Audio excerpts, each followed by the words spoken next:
पुरुष मंडळी एकदा मोठ्या प्रेमाने हात वर करा. विठोबा रुक्माईचं भजन होईल. सगळे हात वर करा. गोड असं भजन होणार आहे.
चरित्र ते उच्चारावे केले देवे गोकुळी गो.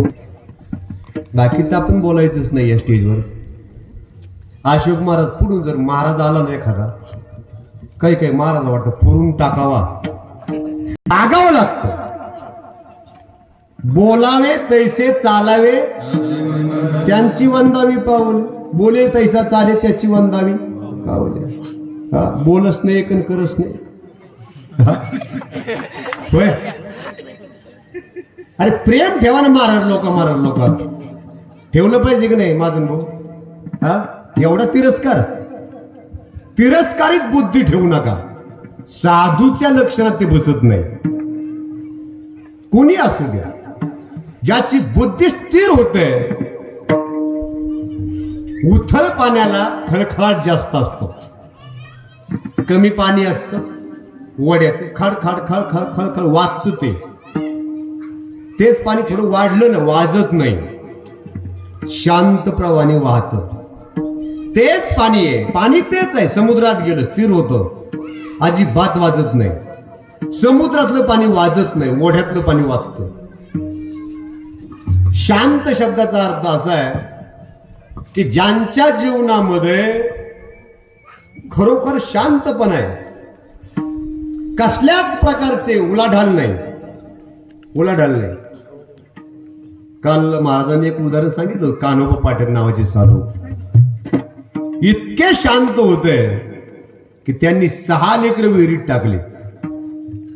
शांत होते म्हणून टाकले? नाही, कारण ठरले एक. काय कारण झालं? काशीचा पंडित आला त्यांच्या घरी आणि म्हणता, तुम्ही कशाचे महाराज आहेत? तुम्ही लेकरा बाळावले. बरं का सोबत पहिलं पोरग टाकलं विहिरीत, दुसरा उचलला टाकलं, 6 लेकरं विहिरीत टाकले तात्या कान्होबाने. त्या काशीच्या महाराजाला ऐकून काशीच करून बसले. 6 लेकरं मारून टाकले. लेकरं मारले ते काशीचे महाराज निघले परत. जाऊ नका महाराज, थांबा, आमच्या घरांची रीत आहे, जेवल्याशिवाय जाऊ देत नाहीत. ते म्हणले, पण लेकरं मारे सुतक पडन तुम्हाला. 6 लेकरं मारले.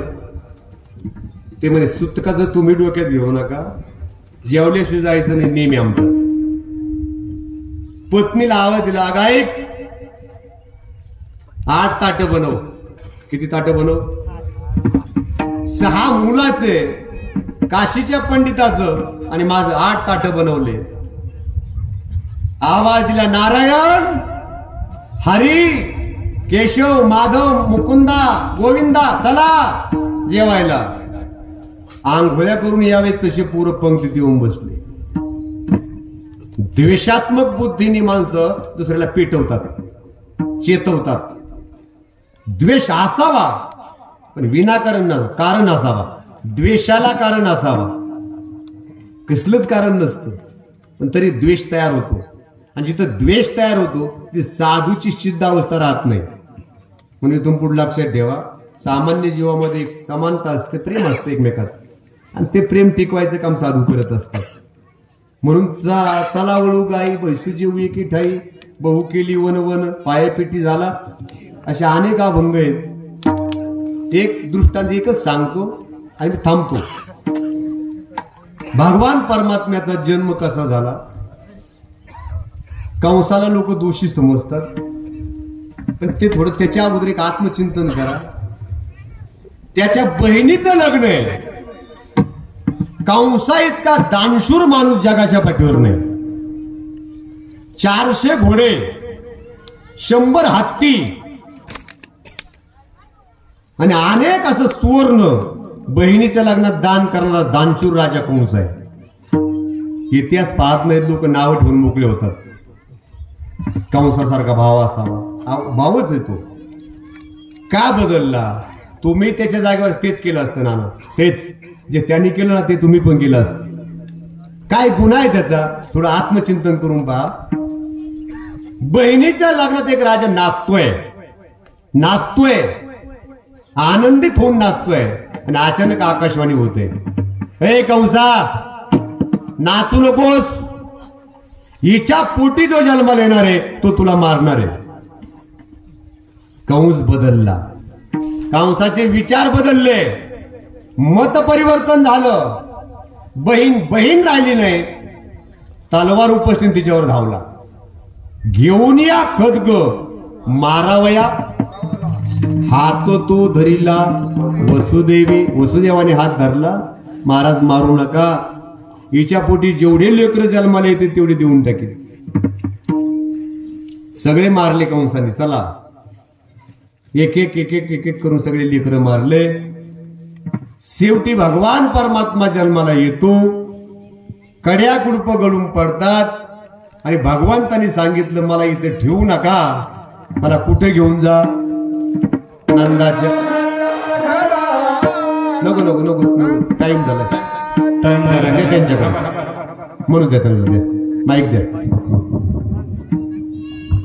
शिवाजी महाराजांना म्हणू.